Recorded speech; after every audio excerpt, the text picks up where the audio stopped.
एक तो उन्होंने पहले भी कहा था, एक दिन उन्होंने उनके जो स्कॉट विड्रा हुए और ऑनरेबल एमएलए ने कहा कि जम्मू कश्मीर की सिक्योरिटी जो है ये पिक एंड चूज़ बेसिस पे नहीं होनी चाहिए, ये सिक्योरिटी जो रिस्क है उसके मुताबिक होनी चाहिए। और ऑनरेबल एमएलए हमेशा, चाहे वो किसी भी पॉलिटिकल पार्टी के हुए हैं, जब से ये 36 साल की मिलिटेंसी है, जब से उग्रवाद जम्मू कश्मीर में आया, हमेशा पॉलिटिकल लोग हमें मिलिटेंट्स के टारगेट पे रहे हैं और ख़ासकर इलेक्टेड लोग तो हमेशा रहे हैं। और काफ़ी सारे इलेक्टेड लोगों ने शहादतें भी दी हैं जम्मू कश्मीर के अंदर, मिलिटेंटों ने उनको मारा भी है, शहीद भी किया है। तो लिहाजा जो जैसे ऑनरेबल एमएलए ने कहा कि उनकी सिक्योरिटी विड्रा की गई, और उसके बाद सबसे बड़ी बात जो ऑनरेबल एमएलए ने एक कंसर्न शो किया कि नेशनल कॉन्फ्रेंस का जो हमारा जो नवाइब सूब जो पार्टी का हेडक्वार्टर है कश्मीर के अंदर, उसकी भी सिक्योरिटी विड्रा की गई है।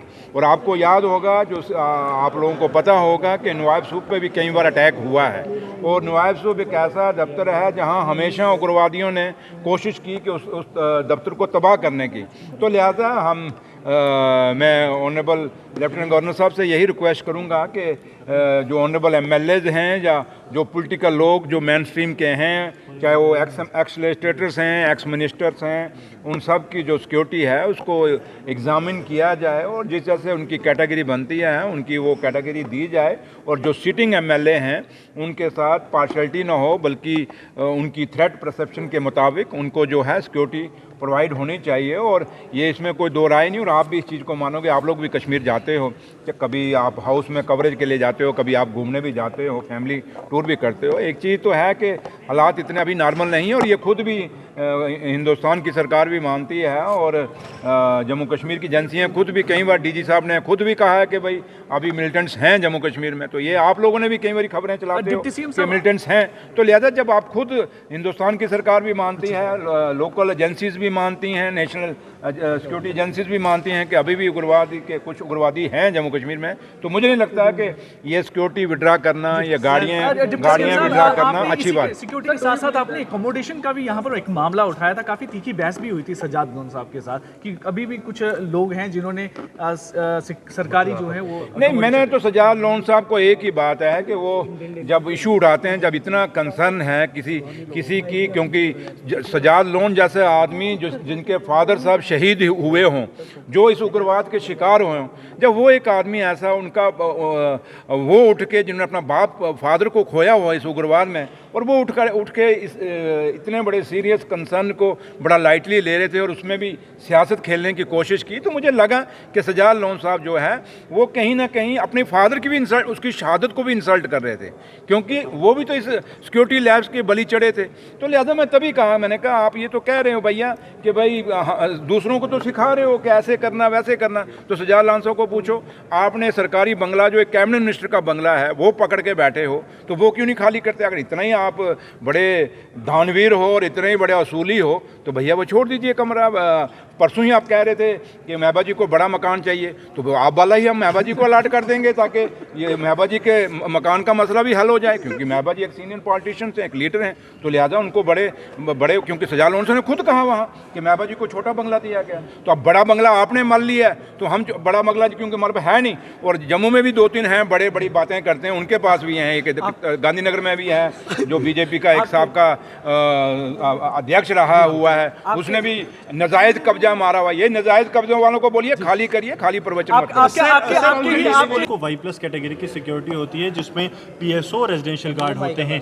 जो हम सिक्योरिटी एस्कॉर्ट प्रोवाइड कर रहे थे वो एक एडिशनल कवर था, लेकिन फोर्सेस जो क्योंकि इलेक्शंस में चली गई हैं इसलिए उसे विड्रॉ किया गया। देखिए अब पुलिस के लोग क्या कहते हैं, मैं उस डिबेट में नहीं जाना चाहूँगा, लेकिन पुलिस को देखना पड़ेगा, समझना पड़ेगा और सोचना पड़ेगा। अब मैं यहाँ कुछ बातें कहूँगा तो आपके सामने फिर डिबेट बन जाती हैं। ऐसे लोग हैं जिनकी अथराइजेशन नहीं है, जिनकी कोई मेन स्ट्रीम के अंदर कोई रोल ही नहीं है, जिन लोगों को कोई मोहल्ले का दूसरा पड़ोसी भी नहीं जानता, उनको आपने 20-20 गार्ड दिए हुए हैं, आपने पीएसओ दिए हुए हैं, गाड़ियाँ दी हुई, क्यों दी हैं? एमएलए तो लोगों ने चुन के भेजा है यार। हिंदुस्तान की डेमोक्रेसी के आइन की शान है ये ये डेमोक्रेसी का उस झंडे को उठाए हुए रखे हुए हैं ये लोग, चुने हुए नुमाइंदे हैं। आप इन पे क्या राजनीति है? जो अगर पुलिस वाला कोई देता भी है बयान तो बचकानी बयान दे रहा है और सिर्फ चमचागिरी कर रहा है और कुछ नहीं है, अपनी स्किन बचा रहा है। भैया इससे पहले भी तो स्टेटों में कितने, पंजाब में कितने स्टेटों में जम्मू कश्मीर की पुलिस जाती थी, इलेक्शनों की ड्यूटी पर जाती थी, तो क्या आप लोगों की जान को रिस्क में डाल के उनको वहाँ से भेजते थे? क्या विड्रा करके भेजते थे? आपके पास इतनी पुलिस है और ऐसे ऐसे ऑफिसर हैं जो पुलिस के जो आज रिटायर हो गए हैं, जिनको वहाँ कोई मोहल्ले वाला नमस्ते करके राजी नहीं, उनको आपने इतनी इतनी बटालियाँ दी हुई हैं, इतने इतने पीछे, उनसे भी विड्रा क्यों नहीं करते आप? ये पुलिस वाले जो रिटायर पुलिस वाले हैं, कितने डीजी हैं, कितने इनके आईजी हैं, कितने डीआईजी हैं, कितने एसएसपी हैं, उनसे क्यों नहीं विड्रा करते? उनका भी तो विड्रा करें। आज भी उनके नौकर चाकर सब पुलिस वाले हैं, तो इसलिए अगर बात करने पे जाएंगे तो हम भी बड़ा कुछ कह सकते हैं। लेकिन हम देखिए, मैं एलजी साहब से रिक्वेस्ट करूंगा वो खुद इंटरवीन करें, ये पुलिस वालों की बातें मत सुने। एलजी साहब खुद अपना, क्योंकि वो बेशक आज लेफ्टिनेंट गवर्नर है लेकिन एक पॉलिटिकल आदमी है और उनके पास तजुर्बा है ज़िंदगी का, और एलजी साहब का वो यूनियन मिनिस्टर भी रहे हुए हैं और एक सियासत को जानते हैं और पॉलिटिकल लोगों की कितनी इंपॉर्टेंस है ये एलजी साहब जानते हैं। इसलिए एलजी साहब इनकी बातों के बजाय खुद इंटरव्यू करें और ये लोगों का जो कंसर्न है, जो हाउस का कंसर्न है, इसको कंसिडर करें। लेकिन बेग साहब ने आज बड़ा आरोप लगाया कि एलजी साहब यहाँ पर आरएसएस का और बीजेपी का एजेंडा। भैया आप एक एमएलए ने अंदर क्या डिबेट की, मुझे सवाल पूछोगे? मुझे लगता है नहीं, मेरे लिए सारे, मैं जब डिप्टी चीफ मिनिस्टर हूँ, मेरे लिए सारे हैं, चाहे वो बीजेपी के एमएलए हैं, दूसरे एमएलए हैं, तीसरे हैं, सारे मेरे लिए बराबर हैं, सारे मेरे अपने हैं। हाँ, जब नेशनल कॉन्फ्रेंस की बात आएगी तो मेरा वो एमएलए मेरे अपने हैं, लेकिन जिला party, but as a deputy chief minister जब मुझे सवाल पूछ रहे हो तो मैं सारे एमएलए मेरे हैं। जब आप एज ए नेशनल कॉन्फ्रेंस का मुझे वर्कर के नाते कोई सवाल पूछोगे तो फिर मैं उस पर बात करूंगा। लेकिन ये बड़ा मुश्किल सा काम है कि मैं अब आपको एक एक आदमी के ऊपर, एक एक ऑनरेबल एमएलए के ऊपर जवाब दूं, डिबेट करूं, तो इसलिए मैं नहीं करूंगा। और आप ज़्यादा चालाक बनते, मैं आपसे ज़्यादा चालाक। एशियन किड्स बड़ी ब्राह्मणा आपके बच्चों के लिए है एक परफेक्ट चॉइस, क्योंकि यहाँ आपके बच्चों को मिलेगी सेफ्टी के साथ साथ क्वालिटी एजुकेशन। यहाँ आपके बच्चों को मिलेगा एजुकेशन के साथ साथ टॉयज के साथ खेलने का मौका, यानी फुल मस्ती और पढ़ाई भी। साथ ही आपके बच्चे को दिया जाएगा बड़ी एलईडी स्क्रीन के साथ एक्टिविटीज़ करने का मौका, क्योंकि एशियन किड्स स्कूल में बच्चे नहीं होते हैं बोर। यहाँ आपके बच्चों को करवाई जाएगी इंडोर स्विमिंग पूल में बोटिंग, जबकि एयर कंडीशनर क्लासरूम में बच्चों का मन रहेगा बिल्कुल फ्रेश और तनाव मुक्त। पढ़ाई के साथ साथ बच्चों को खेल गतिविधियों में भी एशियन किड्स करता है शामिल, ताकि बच्चे हर क्षेत्र के लिए रहें तैयार।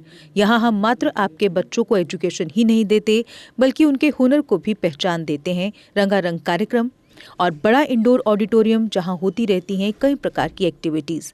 हम आपके बच्चों को एक सोल्जर की तरह भविष्य की चुनौतियों के लिए करते हैं तैयार, जबकि हर क्षेत्र से आपके बच्चों को स्कूल तक लाने के लिए हमारे पास है बेहतरीन ट्रांसपोर्ट फैसिलिटीज़। और आपके बच्चे की सुरक्षा को देखते हुए पूरे स्कूल परिसर को सीसीटीवी सर्विलांस से किया गया है लैस, ताकि आप पूरी तरह से तनाव मुक्त होकर बच्चों को शिक्षा लेने दें। तो फिर किस बात की है देर, आज ही एशियन किड्स में विजिट करें, क्योंकि हमारे यहाँ एडमिशन ओपन हो चुके हैं और लिमिटेड सीट्स ही अवेलेबल है। हमारा पता है Asian kids near Bharati public school, Bari Brahmana. Mobile number 7006135171 9149725087।